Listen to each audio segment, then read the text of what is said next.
नमस्कार, India voice देख रहे हैं आप और मैं हूं आपके साथ तुषार कुमार। तो वक्त हो चला है खबर दिन भर का। चलिए खबरों की शुरुआत करते हैं। उत्तर प्रदेश के हाथरस में भोले बाबा के सत्संग के बाद हुई भगदड़ में अब तक 122 लोगों की मौत हो चुकी है। 4 जिले हाथरस, अलीगढ़, एटा और आगरा में रात भर शवों का पोस्टमार्टम हुआ। तो वहीं इसको लेकर उत्तर प्रदेश के मुख्यमंत्री योगी आदित्यनाथ ने घटना स्थल का मुआयजा लिया और घायलों से मिलने भी पहुंचे। आपको बता दें कि उन्होंने घटना स्थल पर भी पहुंचे और अफसरों से पूरे हादसे की जानकारी ली। आपको बता दें कि इसके बाद उन्होंने प्रेस कॉन्फ्रेंस करते हुए सीएम योगी ने कहा कि यह हादसा साजिश जैसा है। लोग मरते गए, सेवादार वहां से भाग गए। उन्होंने कहा तो ना तो प्रशासन को इस बात की सूचना दी गई और ना ही उनसे मदद ली गई। प्रशासन की टीम जब पहुंची तो सेवादारों ने उन्हें आगे जाने ही नहीं दिया। हमने भी कुंभ जैसे बड़े आयोजन किए लेकिन ऐसी चीजें सामने नहीं आई। जांच के लिए एसआईटी टीम का गठन कर दिया गया है। हाईकोर्ट के रिटायर्ड जज, पुलिस के सीनियर रिटायर्ड ऑफिसर की टीम भी मामले की जांच करेगी और जो भी इस मामले में दोषी पाया जाएगा उसके खिलाफ सख्त से सख्त कार्रवाई की जाएगी।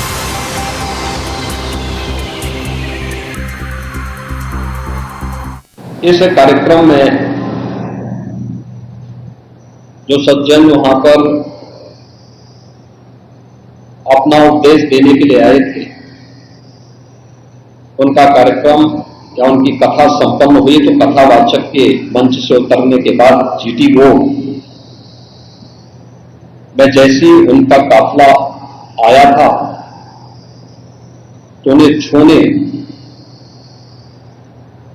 के लिए जब महिलाओं का एक दल उधर बढ़ा तो उनके पीछे पीछे भीड़ गई और इसी के बाद वे एक दूसरे के ऊपर चढ़ते गए। सेवादार भी लोगों को धक्का देते रहे जिसके कारण दोनों ओर, जीटी रोड के दोनों ओर और जीटी रोड के अंदर भी ये सब हादसा वहां पर होता हुआ दिखाई दिया। इसका सबसे दुखद पहलू यह था कि इस प्रकार के आयोजन में जो सेवादार प्रशासन को अंदर घुसने नहीं देते, दुर्घटना होने के तत्काल बाद या दुर्घटना के दौरान प्रारंभिक रूप में इन्होंने पहले वहां पर इस मामले को दबाने का प्रयास किया, लेकिन जब उन्हें प्रशासन ने हॉस्पिटल ले जाने की कार्रवाई प्रारंभ की तो इनमें ज्यादातर सेवादार वहां से भाग गए। इस पूरे घटनाक्रम के लिए हम लोगों ने एडीजी आगरा की अध्यक्षता में एक एसआईटी गठित की है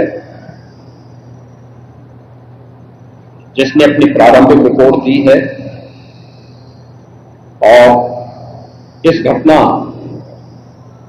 की तह में जाने के लिए उनसे कहा गया है। बहुत सारे ऐसे पहलू हैं जिन पर जांच होनी बहुत आवश्यक है। अब तक प्रथम दृष्टिया जो थी हमारी कार्रवाई ये थी कि राहत और बचाव के कार्य को आगे बढ़ाने के बाद आयोजकों को पूछताछ के लिए बुलाना, घटना के बारे में, हादसे के कारणों के बारे में उनसे भी पूछताछ करना और फिर घटना की लापरवाही और जिम्मेदारों की जवाबदेही भी इसके लिए तय करना, जिसके लिए पहले से ही एफआईआर यहां पे दर्ज हो चुकी है। देखिए, कुछ लोगों की एक प्रवृत्ति होती है कि इस प्रकार के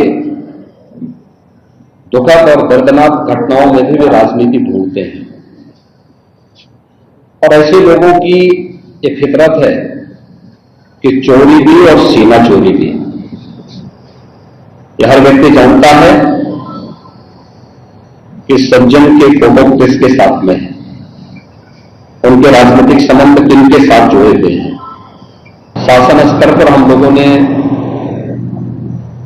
कल भी जो व्यवस्था बनाई थी, लेकिन प्रथम दृष्टया हम लोगों का यह था कि पहले राहत और बचाव के कार्य को आगे बढ़ाया जाए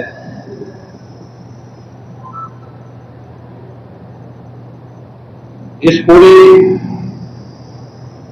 जो अभी हादसा है, इस हादसे में 121 श्रद्धालुओं की मृत्यु हुई, जो उत्तर प्रदेश के साथ साथ हरियाणा, राजस्थान और मध्य प्रदेश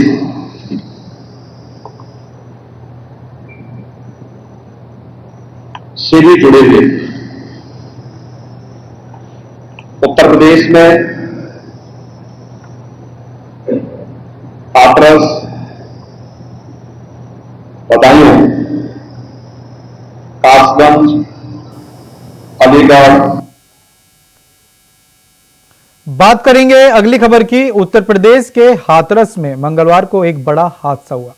बता दें कि जिले के फुलराई गांव में भोले बाबा का प्रवचन कार्यक्रम चल रहा था। इस दौरान समापन के बाद अचानक से ही भगदड़ मच गई। कार्यक्रम में शामिल होने आए सैकड़ों लोगों की इस हादसे में मौत हो गई। तो वहीं ये जानकारी पहुंचाने में सबसे बड़ा योगदान इंडिया वॉइस के संवाददाता मुकेश कुमार का है, जिन्होंने बाबा की रिहायशी दुनिया के बारे में ये जानकारी जुटाई। सत्संग में भाग दौड़ के बाद 1 सैकड़ा से अधिक लोगों की जहां जान चली गई है, तो वहीं मैनपुरी में जो साकार विश्वहरि आश्रम है, हम उसके पास मौजूद है। देर रात बाबा यहां आए थे, इसकी पुष्टि भी उनके सेवादार द्वारा कर दी गई है। मगर सवाल उठता है, इन जो 1 सैकड़ा से अधिक जो मौतें हुई, इनका आखिर जिम्मेदार कौन है?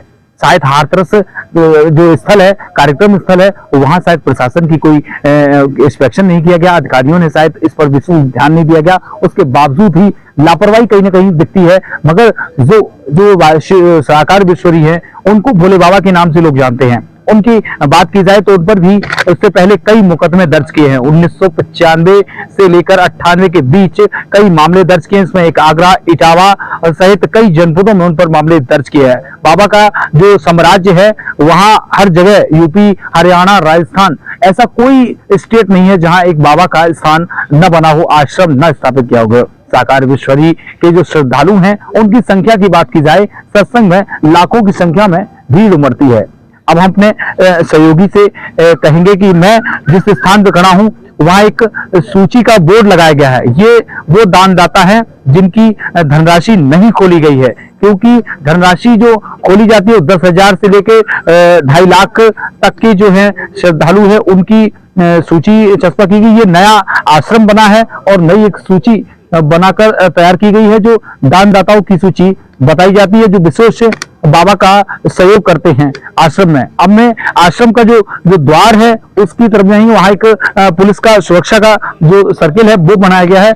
बिल्कुल साफ तौर से कोई भी आश्रम के बाहर एंट्री गेट के बाहर ही पुलिस की गाड़ी लगा दी गई है।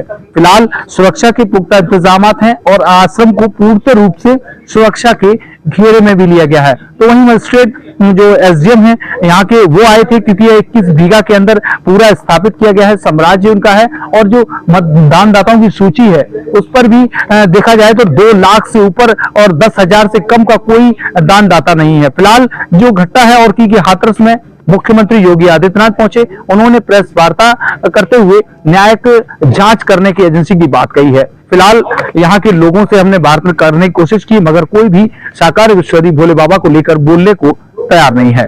सभी आंकड़े यह बताते हैं कि कहीं ना कहीं प्रशासन की भी इस घटना में लापरवाही देखने को मिली है। मगर जो लोग हैं और उनके जिनके परिवार से गए हैं, शायद पर उनका दुख किसी से पटाया नहीं जा सकता। फिलहाल जो विपक्षी हैं, चाहे कोई दल हो, सभी ने दुख प्रकट किया है और मृतकों की आत्मा को शांति के लिए प्रार्थना कर रहे हैं। मैनपुरी से इंडिया वॉइस के लिए मुकेश।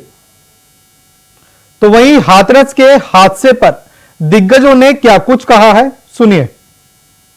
अत्यंत दुखद और हृदय विदारक है। अपराह्न में 3-3:30 बजे के अंदर ये पूरा घटनाक्रम घटित होता हुआ बताया जाता है। जनपद हाथरस के सिकंदरा राव के अंदर ये पूरा हादसा घटित हुआ है। वहां पर स्थानीय आयोजकों ने एक भोले बाबा का कोई आयोजन स्थानीय गांवों में उनके द्वारा सत्संग के आयोजन के माध्यम से किए जाते रहे हैं और स्थानीय भक्तगण उस कार्यक्रम में भाग लेते हैं। उस समय जब मंचीय कार्यक्रम संपन्न हो चुका होता है तो बताते हैं कि जब सत्संग के प्रवचनकर्ता वहां से मंच से उतर रहे थे तो उनकी तरफ अचानक भक्तों की भीड़ उन्हें छूने के लिए उधर जा रही थी और सेवादारों के द्वारा रोकने पर यह हादसा वहां पर घटित हुआ। यह समय पीड़ितों के घावों पर मलहम लगाने का है, पीड़ितों के प्रति संवेदना का है। सरकार इस मामले में पहले से संवेदनशील है और सरकार इस मामले की तह में जाकर के साजिशकर्ताओं को भी और इस घटना के जिम्मेदार जो हैं उनको भी उचित सजा देगी। बहुत दर्दनाक है। इसके लिए जितने भी बातें कही जाएं, हमें दुख है, हमारी पार्टी को दुख है और जिनके परिवार के सदस्यों की जान गई है, मैं उनके प्रति भी और उनको इस दुख के सहने की शक्ति मिले। जो हादसा हुआ है पूरी सरकार की लापरवाही है। देखिए, बहुत ही अफसोसनाक घटना हुई है, बहुत दुख हो रहा है। एक धार्मिक कार्यक्रम में जहां पे लोग अपने पैदा करने वाले की पूजा इबादत करने जाते हैं और वहां पे बद इंतजामी इतनी जबरदस्त हो गई कि मेरे सुनने में आया है कि शायद 75 लोगों की डेथ हो गई। इससे बड़ी घटना और क्या होगी? कहाँ था प्रशासन जब ये आयोजन हो रहा था? प्रशासन ने कोई क्यों नहीं पहले से इंतजाम करे? हम ये डिमांड करते हैं कि पूरी इंक्वायरी हो और प्रशासन की लापरवाही सामने आए। ये प्रशासन आदी हो गया बुलडोजर चलाने का। वो तो बहुत जल्दी चला देते हैं, लेकिन किसी भी जनता के मासूम लोगों की हिफाजत करने में पूरे नाकाम है। कितना पालन किया गया और क्या व्यवस्थाएं नहीं की गई, इन सभी चीजों को एफआईआर के बाद विवेचना के दौरान देखा जाएगा। एफआईआर दर्ज कराया जा रहा है और सभी दोषी व्यक्तियों के विरुद्ध कार्रवाई होगी। और जहां तक प्रशासनिक लैब्स की बात है तो ऑलरेडी एडीजी जोन और यहाँ के मंडलायुक्त महोदया के द्वारा इसकी पूरी जांच की जाएगी और 24 घंटे के अंदर जो रिपोर्ट आएगी उसके आधार पे शासन कार्रवाई करेगा। अपनी राज्य सरकार से यही अपील करूंगी कि इस स्तर पे अगर आयोजन होते हैं तो उनकी तैयारी में सरकार को भी देखना चाहिए कि उनकी सुरक्षा सुनिश्चित करनी चाहिए ऐसी योजनाओं को लेके। तो ये घटना बहुत ही दुखद है, खास करके मेरे को बताया गया कि अभी औरतों का ज्यादा इसमें ध्यान हुआ है, तो बहुत से बच्चे बेचारे नाथ हो गए, उनकी भी सरकार को चिंता करनी चाहिए। देखिए, बड़ी ही दुखद घटना है। और फिलहाल समय हो चला एक छोटे से ब्रेक का, फौरन लौट रहे हैं। तो ब्रेक के बाद एक बार फिर से स्वागत है आपका। चलिए खबरों का सिलसिला आगे बढ़ाते हैं। झारखंड में चंपई सोरेन ने मुख्यमंत्री पद से इस्तीफा दे दिया। बता दें कि बुधवार देर शाम राजभवन पहुंचे और चंपई ने अपना इस्तीफा राज्यपाल को सौंप दिया। इसके बाद पूर्व सीएम हेमंत सोरेन ने सरकार बनाने का दावा पेश कर दिया। इसका मतलब यह है कि हेमंत सोरेन एक बार फिर से झारखंड के मुख्यमंत्री बनने जा रहे हैं।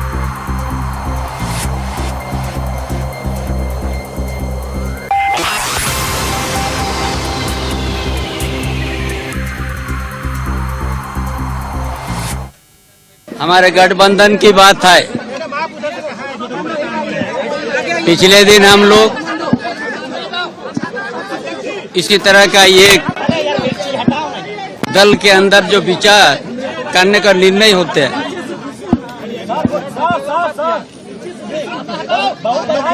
जो हम लोग नेतृत्व परिवर्तन किया था, मुझे दायित्व मिला। राजनीतिक घटनाक्रम आप लोग भी जानते हैं और उसे हेमंत बाबू ने आया और हमारा गठबंधन में फिर से हम लोग निर्णय लिया और हम हेमंत बाबू को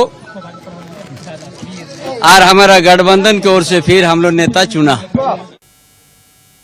बात करेंगे अगली खबर की। प्रधानमंत्री नरेंद्र मोदी ने राज्यसभा में धन्यवाद चर्चा का जवाब देते हुए मणिपुर मामले पर खुलकर बातचीत की। आपको बता दें कि संसद सत्र के दौरान राज्यसभा में बुधवार को पीएम नरेंद्र मोदी ने कहा कि मणिपुर में हिंसा कम हो रही है और शांति बहाल हो रही है।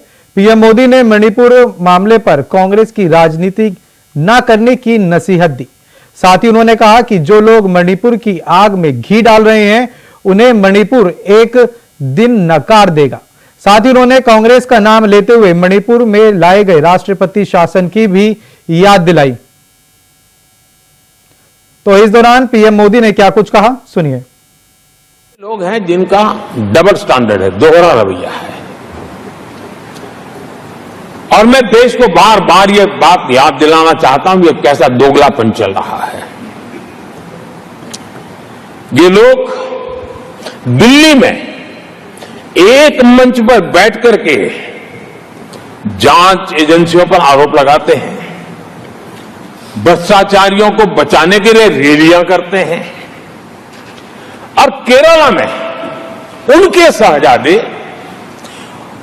उन्हीं के केरल के एक मुख्यमंत्री जो उनके गठबंधन के साथी है, उनको जेल भेजने की अपील करते हैं, और भारत सरकार को कहते हैं कि इस मुख्यमंत्री को जेल भेज दो।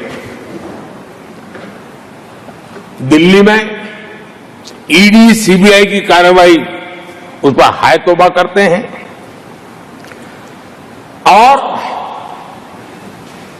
वही लोग उसी एजेंसी से केरल के मुख्यमंत्री को जेल भेजने की बात करते हैं, शहजादे।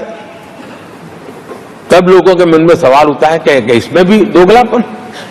आदरणीय सभापति जी, छत्तीसगढ़ में कांग्रेस सरकार के मुख्यमंत्री के साथ शराब घोटाला जुड़ा।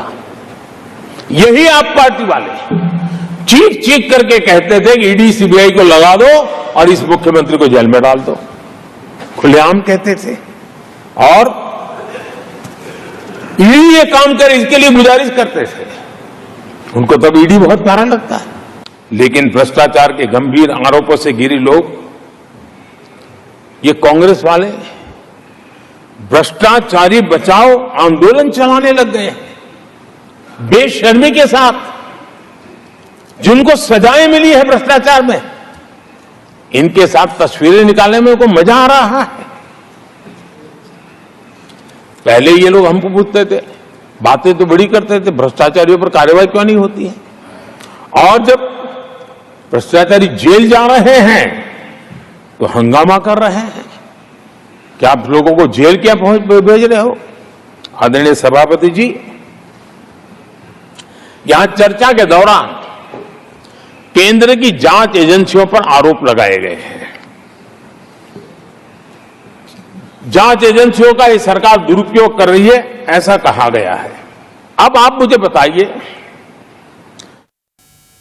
बात करेंगे अगली खबर की। दिल्ली में यूनाइटेड हिंदू फंड ने आज जंतर मंतर पर धरना प्रदर्शन किया। बता दें कि दरअसल राहुल गांधी द्वारा हिंदुओं को हिंसक कहे जाने पर यूनाइटेड हिंदू फंड ने तत्काल लोकसभा सदस्य रद्द करे जाने की उनकी मांग की है। तो वहीं इंडिया वॉइस के संवाददाता अजय चौहान ने महंत नारायण गिरी जी महाराज से खास बातचीत की है, सुनिए। को लेकर लगातार कहने के हमला बोल किया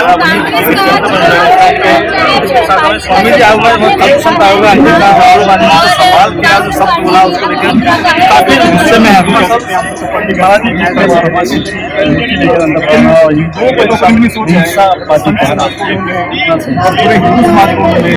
मुझे लगता है राहुल गांधी को बचकानापन छोड़ देना चाहिए। नेता प्रतिपक्ष की मानसिकता कांग्रेस उनको अपना सर्वस्व नेता, ऐसा लगता है जैसे कि एक प्रजातंत्र के सबसे बड़े पंचायत घर में लोकसभा सदन में खड़े होकर उपचार से यही सब कहावत है। हिंदू कभी हिंसक होता ही नहीं, हम उसको थप्पड़ मारते, हम तो सबको अपने मानते हैं। सरकार की भाषा का जो उपयोग किया है सर्वदा दंडनीय है। मुझे नहीं लगता है कि ऐसे अपरिपक्व व्यक्ति को नेता प्रतिपक्ष के पद पर बैठना लगातार